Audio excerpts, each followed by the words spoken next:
मेरा नाम है मोनू गोस्वामी और आज इस वीडियो में मैं डिस्कस करूंगा जुलाई के चौथे सप्ताह के जितने भी मोस्ट इंपॉर्टेंट क्वेश्चन बन सकते हैं वो सारे क्वेश्चंस आज हम लोग इस वीडियो में डिस्कस करेंगे। तो चलिए बिना देर की आज के इस सेशन को स्टार्ट करते हैं। और अभी तक आपने रॉयल अकेडमी रॉयल स्टार को सब्सक्राइब नहीं किया है तो सब्सक्राइब बटन पर क्लिक करना ना भूलें और साथ ही साथ बेल आइकन को जरूर दबाएं ताकि कोई भी इंपॉर्टेंट वीडियो मिस ना करें। और इस वीडियो का PDF आप हमारे टेलीग्राम चैनल से जुड़कर पा सकते हैं जिसका लिंक इस वीडियो की डिस्क्रिप्शन में दिया हुआ है। तो चलिए बिना देर की आज के इस सेशन को स्टार्ट करते हैं। क्वेश्चन नंबर 1 आप स्क्रीन पर देख सकते हैं। ANASIS-2 किस देश द्वारा शुरू किया गया एक सैन्य उपग्रह है? ANASIS-2 is a military satellite launch by which country? तो इसका सही आंसर हो जाएगा option C, South Korea. South Korea ने 20 जुलाई 2020 को अपना पहला सैन्य संचार उपग्रह लॉन्च किया। इस उपग्रह को निजी ऑपरेटर स्पेसएक्स द्वारा लॉन्च किया गया था। सैन्य उपग्रह ANASIS-2 का उद्देश्य परमाणु हथियारों से लैस साउथ कोरिया के खिलाफ देश की रक्षा करने की क्षमता को बढ़ाना है। क्वेश्चन नंबर 2 आप स्क्रीन पर देख सकते हैं। राष्ट्रीय प्रसारण दिवस किस दिन मनाया जाता है? National broadcasting day is celebrated on. तो इसका सही आंसर हो जाएगा 23 जुलाई, 23 जुलाई। हर साल 23 जुलाई को पूरे भारत में राष्ट्रीय प्रसारण दिवस नेशनल ब्रॉडकास्टिंग डे मनाया जाता है। यह दिन भारत में प्रसारित पहले रेडियो प्रसारण के उपलक्ष्य में मनाया जाता है। भारत में पहली बार जुलाई 1923 को रेडियो क्लब ऑफ मुंबई द्वारा कार्यक्रम के साथ इसकी शुरुआत की गई थी। फिर 23 जुलाई 1927 के एक समझौते के अनुसार इंडियन ब्रॉडकास्टिंग कंपनी ने बॉम्बे स्टेशन से रेडियो प्रसारण का आयोजन शुरू किया और आखिरकार 8 जुलाई 1936 को भारतीय state broadcasting service all radio बन गई। क्वेश्चन नंबर 3 आप स्क्रीन पर देख सकते हैं। तियानवेन-1 किस देश का मंगल मिशन है? Tianwen one is the Mars mission of which country? तो इसका सही आंसर हो जाएगा ऑप्शन ए, चाइना। चाइना का अंतरिक्ष कार्यक्रम अब एक नया मील का पत्थर हासिल करने के लिए एक योजना बनाई है। जुलाई में चाइना देश अपना पहला मंगल मिशन तियानवेन लॉन्च करेगा जो 2021 की पहली तिमाही में लाल ग्रह की सतह पर उतरने की उम्मीद है। मिशन की सफलता चीन को तीसरा देश हासिल कराएगी। पहला देश है USSR और चाइना से पहले मंगल मिशन को करने वाले दो देश का नाम है USSR और संयुक्त राज्य अमेरिका के बाद मंगल की लैंडिंग करने वाला देश चाइना बन गया है।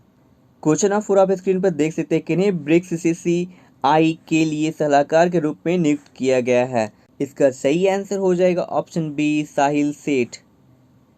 मुंबई कस्टम के डिप्टी कमिश्नर साहिल सेठ को 2020 से 2023 की अवधि के लिए BRICS Chamber of Commerce and Industry के युवा नेताओं के लिए संचालन समिति के माननीय सलाहकार के रूप में नियुक्त किया गया है। क्वेश्चन नंबर 5 आप स्क्रीन पर देख सकते हैं। अंतर्राष्ट्रीय रेलवे संघ के उपाध्यक्ष के रूप में किसे नामित किया गया है? किसे नॉमिनेटेड किया गया है? Who has been nominated as the Vice Chairman of International Union of Railway? इसका सही आंसर हो जाएगा option A, Arun Kumar. Railway सुरक्षा बल के महानिदेशक अरुण कुमार को पेरिस स्थित इंटरनेशनल यूनियन ऑफ रेलवे के सुरक्षा प्लेटफॉर्म के वाइस चेयरमैन उपाध्यक्ष के रूप में नॉमिनेटेड किया गया है। राष्ट्रीय ट्रांसपोर्टर ने कहा है कि वह जुलाई 2024 तक पद को संभालेंगे। क्वेश्चन नंबर 6 आप स्क्रीन पर देख सकते हैं। ध्रुवस्त्र जो समाचार में है, Dhruvastra which is in a news is a. Dhruvastra जो समाचार में है यह क्या है? यह एक एंटी टेक मिसाइल है। ऑप्शन बी इसके लिए सही आंसर हो जाएगा। ओडिशा में आयोजित हेलीकॉप्टर लॉन्च नाग मिसाइल हेलिना का परीक्षण किया गया। अब इसे ध्रुवस्त्र के रूप में भी नॉमिनेटेड किया गया है, नामित किया गया है। इसका परीक्षण 15 और 16 जुलाई को आयोजित किया गया था। ट्रायल्स के प्रत्यक्ष और हमले के मोड में हेलीकॉप्टर के बिना आयोजित किया गया था। ध्रुवस्त्र तीसरी पीढ़ी की एक अग्नि है जो एंटी टेक गाइडेड मिसाइल भी है। क्वेश्चन नंबर 7 आप स्क्रीन पर देख सकते हैं। सुमित देव को किस संगठन के अध्यक्ष और प्रबंध निदेशक CMD के रूप में नियुक्त किया गया है? Sumit Dev has been appointed as the chairman and the managing director CMD of which organization? तो इसका सही आंसर हो जाएगा option A, national mineral development corporation. Sumit Dev has been appointed as the chairman and managing director CMD of National Mineral Development Corporation, the iron ore mining company of the country. Sumit Dev को देश के लौह अयस्क खनन company राष्ट्रीय खनिज विकास निगम के अध्यक्ष और प्रबंध निदेशक CMD के रूप में नियुक्त किया गया है। उन्होंने एन बैजेंद्र कुमार की जगह ली है, जो इस महीने के अंत में रिटायर हो गया है। नियुक्ति के बाद सुमित देव का कार्यालय 2023 तक होगा। क्वेश्चन नंबर 8 आप स्क्रीन पर देख सकते हैं। हाल ही में वृक्षमन अभियान किस मंत्री द्वारा शुरू किया गया है? तो इसका सही आंसर हो जाएगा ऑप्शन ए, अमित शाह। हाल ही में वृक्षारोपण अभियान नई दिल्ली के केंद्रीय गृह मंत्री श्री अमित शाह द्वारा शुरू किया गया है। कोयला मंत्रालय के साथ अभियान का आयोजन करेंगे। वृक्षारोपण अभियान के तहत समाज द्वारा वृक्षारोपण को बढ़ावा दिया जाएगा। क्वेश्चन 9 आप स्क्रीन पर देख सकते हैं। भारत ने किस देश के साथ आपातकालीन चिकित्सा सेवा स्थापित करने के लिए समझौते पर हस्ताक्षर किए हैं? India has signed an agreement with which country to set up emergency medical service? तो इसका सही आंसर हो जाएगा ऑप्शन डी, मालदीव्स। भारत और मालदीव ने आपातकालीन चिकित्सा सेवाओं की स्थापना के लिए एक समझौते पर हस्ताक्षर किए हैं। इससे देशों के बीच सहयोग बढ़ाने में मदद मिलेगी, विशेष रूप से स्वास्थ्य देखभाल सुविधाओं के क्षेत्र में। क्वेश्चन नंबर 10 आप स्क्रीन पर देख सकते हैं। राष्ट्रपति रामनाथ कोविंद के निजी सचिव के रूप में किसे नियुक्त किया गया है? इसका सही आंसर हो जाएगा option B, Vikram Singh. Indian Railway Traffic Service के 1997 बैच के अधिकारी विक्रम सिंह को राष्ट्रपति रामनाथ कोविंद का 2 साल की अवधि के लिए प्राइवेट सेक्रेटरी के रूप में नियुक्त किया गया है। उनके अलावा IAS अधिकारी PC मीना को ministry of Commerce and industry और उद्योग राज्य मंत्री PC चौधरी को निजी सचिव के रूप में नियुक्त किया गया है, प्राइवेट सेक्रेटरी के रूप में नियुक्त किया गया है। क्वेश्चन नंबर 11 आप स्क्रीन पर देख सकते हैं। ग्लोबल टाइगर डे कब मनाया जाता है? तो इसका सही आंसर हो जाएगा ऑप्शन डी, 29 जुलाई। हर साल 29 जुलाई को ग्लोबल टाइगर डे के रूप में मनाया जाता है। यह दिन मनाने का निर्णय टाइगर संरक्षण पर सेंट पीटर्सबर्ग द्वारा लिया गया था, जिसे 2010 में हस्ताक्षरित किया गया था। क्वेश्चन 12 आप स्क्रीन पर देख सकते हैं। एक नवाचार चैलेंज डेयर टू ड्रीम 2.0 किस संगठन द्वारा शुरू किया गया है? इसका सही आंसर हो जाएगा option B, DRDO। Defence Research and Development Organisation DRDO रक्षा अनुसंधान और विकास संगठन ने 27 जुलाई 2020 को पूर्व राष्ट्रपति और विख्यात वैज्ञानिक डॉक्टर APJ अब्दुल कलाम की 5वीं पुण्यतिथि पर अपनी नवाचार प्रतियोगिता डेयर टू ड्रीम 2.0 शुरू की है। भारत में रक्षा और एयर स्पेस प्रौद्योगिकियों में नवाचार के लिए व्यक्तियों के स्टार्टअप को बढ़ावा देने के लिए उभरती प्रौद्योगिकियों के लिए इस योजना का लक्ष्य रखा गया है। यह कदम प्रधानमंत्री नरेंद्र मोदी द्वारा आत्मनिर्भर भारत का अनुरूप है। DRDO का मुख्यालय न्यू दिल्ली में स्थित है। डॉक्टर G सतीश रेड्डी एक भारतीय एरोस्पेस वैज्ञानिक और रक्षा अनुसंधान और विकास संगठन DRDO के वर्तमान अध्यक्ष और रक्षा अनुसंधान एवं विकास विभाग के सचिव और भारत सरकार के महानिदेशक वैमानिकी विकास एजेंसी है। क्वेश्चन नंबर 13 आप स्क्रीन पर देख सकते हैं। वर्ल्ड हेपेटाइटिस दिवस का थीम क्या है? इसका सही आंसर हो जाएगा option C, hepatitis free future. World hepatitis day हर साल 28 जुलाई को मनाया जाता है। यह दिवस वायरल हेपेटाइटिस के बारे में जागरूकता बढ़ाने के लिए मनाया जाता है। इस वर्ष वर्ल्ड हेपेटाइटिस दिवस का थीम रखा गया है hepatitis free future. This year's theme is hepatitis free future with a strong focus on preventing hepatitis B among mothers and newborn babies. Question number 14 आप स्क्रीन पर देख सकते हैं। विश्व वन्य जीव अपराध रिपोर्ट किस संगठन द्वारा जारी की जाती है? World wildlife crime report is release by which organisation? का सही आंसर हो जाएगा option B, United Nation Office on Drugs and Crime. The world wildlife crime report 2020 launched by the United Nations Office on Drugs and Crime संयुक्त राष्ट्र कार्यालय द्वारा drugs and crime की शुरुआत की गई। विश्व वन्य जीव अपराध रिपोर्ट 2020 इस खतरे पर जोर देती है कि वन्य जीव तस्करी प्रकृति और ग्रह की जैव विविधता के लिए खतरा है। रिपोर्ट में कुछ जंगली प्रजातियों की तस्करी पर प्रकाश डाला गया है, जैसे पेंगोलियन पक्षी, कछुए, बाघ, भालू और कई अन्य जानवर। क्वेश्चन नंबर 15 आप स्क्रीन पर देख सकते हैं। भारतीय मौसम विभाग द्वारा शुरू किए गए मौसम पूर्वानुमान आवेदन का नाम क्या है? What is the name of the weather forecasting application launch by the Indian meteorological department? इसका सही आंसर हो जाएगा ऑप्शन ए मौसम। The Ministry of Earth Science India has launched a new mobile application called मौसम for the Indian Meteorological Department.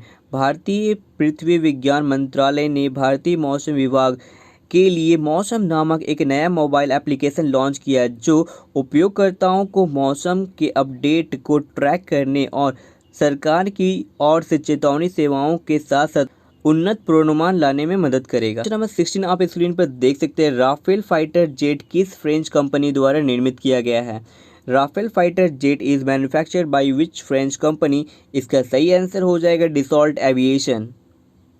Rafale लड़ाकू विमान एक multi role fighter विमान है जिसे फ्रांस की डिसॉल्ट एविएशन नाम की एक कंपनी ने बनाई है।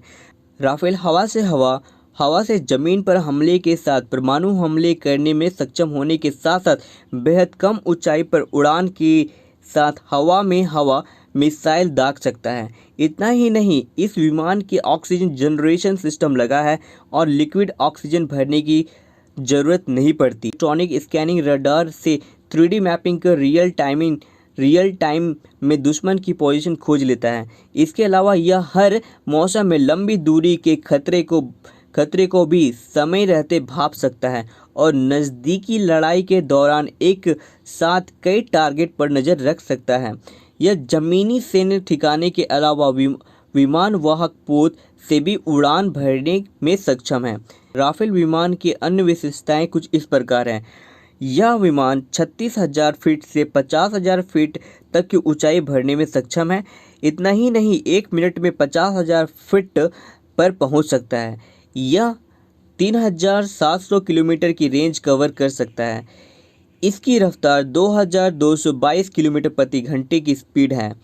यह 1,312 फीट के बेहद कम रनवे से उड़ान भरने में सक्षम है। यह 15,590 गैलन ईंधन ले जाने की क्षमता रखता है। राफेल हवा से हवा में मारक मिसाइलें ले जाने में सक्षम है। राफेल एक बार में 2,000 समुद्री मील तक उड़ सकती है। राफेल अमेरिका के F-16 की तुलना में 0.82 फीट ज़्यादा ऊंचा है।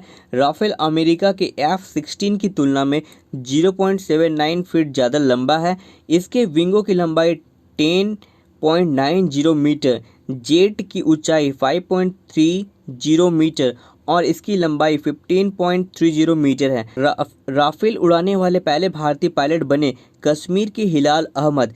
करियर रिकॉर्ड इनका बेहद ही शानदार है। क्वेश्चन नंबर 17 आप स्क्रीन पर देख सकते हैं। सीआरपीएफ स्थापना दिवस कब मनाया जाता है? CRPF rising day is observe on.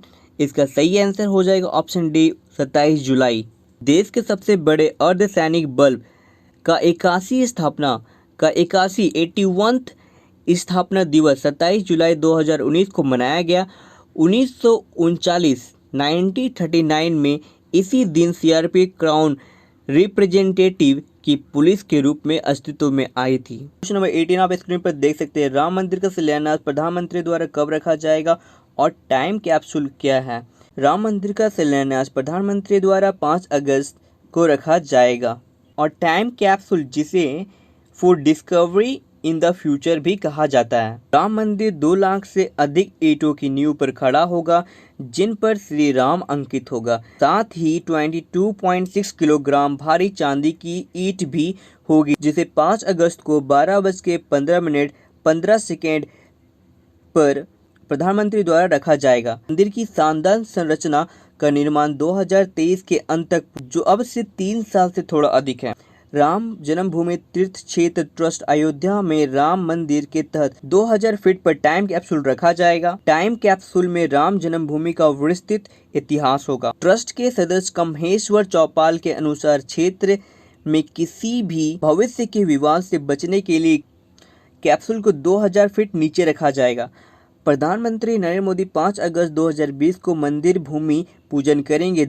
Ram मंदिर 2 मंजिला की जगह अब 3 मंजिला होगा। मंदिर की लंबाई 360 फीट, मंदिर की चौड़ाई 235 फीट और मंदिर की ऊंचाई 161 फीट होगी। चुनी गई वस्तुओं के चयन और भंडारण करने वाला एक कंटेनर जिसे भविष्य में खोज के लिए दफन किया जाएगा उसे ही टाइम कैप्सूल कहते हैं। प्रधानमंत्री नरेंद्र मोदी ने आज कहा है कि अयोध्या में राम मंदिर भारत की परंपराओं का एक आधुनिक प्रतीक बन जाएगा। उन्होंने कहा है कि राम मंदिर करोड़ों लोगों के सामूहिक संकल्प की शक्ति का प्रतीक होगा जो आने वाली पीढ़ियों को प्रेरणा देता रहेगा। प्रधानमंत्री नरेंद्र मोदी ने आज भूमि पूजन किया और अयोध्या में भव्य राम मंदिर का शिलान्यास भी किया। इस समारोह के साथ आज से अयोध्या में राम मंदिर का निर्माण शुरू हो गया है। इस अवसर पर पीएम ने कहा है कि आज राम जन्मभूमि के उद्धार का दिन है और राम मंदिर का निर्माण भारत के इतिहास में एक नया अध्याय है। क्वेश्चन नंबर 19 आप स्क्रीन पर देख सकते हैं। भारत में आयकर दिवस कब मनाया जाता है? भारत में आयकर दिवस हर साल 24 जुलाई को मनाया जाता है। ब्रिटिश शासन के खिलाफ स्वतंत्रता के पहले युद्ध के दौरान ब्रिटिश शासन द्वारा नुकसान की भरपाई के लिए जेम्स विल्सन द्वारा 24 जुलाई 1860 को भारत में पहली बार आयकर पेश किया गया था। क्वेश्चन 20 आप स्क्रीन पर देख सकते हैं। एथ्रोक्स किस अंतरिक्ष एजेंसी का मिशन है? इसका सही आंसर हो जाएगा option D, national aeronautics and space administration NASA. Astros ब्रह्मांड का अध्ययन करने के लिए नासा ने फुटबॉल के मैदान के आकार के स्ट्रेटोस्फेरिक गुब्बारे को जारी किया है। क्वेश्चन नंबर 20 आप स्क्रीन पर देख सकते हैं। भारतीय रेलवे ने किस वर्ष तक वैगन पर नजर रखने के लिए रेडियो फ्रीक्वेंसी आइडेंटिफिकेशन टैग का उपयोग करने का लक्ष्य निर्धारित किया है? Indian railway set the target of the radio frequency identification RFID tag for tracking wagons by which year? इसका सही आंसर हो जाएगा ऑप्शन बी 2022। भारतीय रेलवे ने कहा है कि अब तक RFID परियोजना के तहत कुल 23,000 वैगनों को कवर किया जा चुका है और दिसंबर 2022 तक सभी वैगन को कवर करने का लक्ष्य है। Radio frequency identification tag RFID उपकरण का उपयोग करने से रेलवे के लिए वैगन, लोकोमोटिव और कोचों का सही स्थिति जानना आसान हो जाएगा। क्वेश्चन नंबर 22 आप स्क्रीन पर देख सकते हैं। लखनऊ नगर निगम द्वारा चौक चौराहा सड़क का नाम किसके नाम पर रखा गया है? इसका आंसर आपको कमेंट बॉक्स में कमेंट में लिखकर हमें बताना है।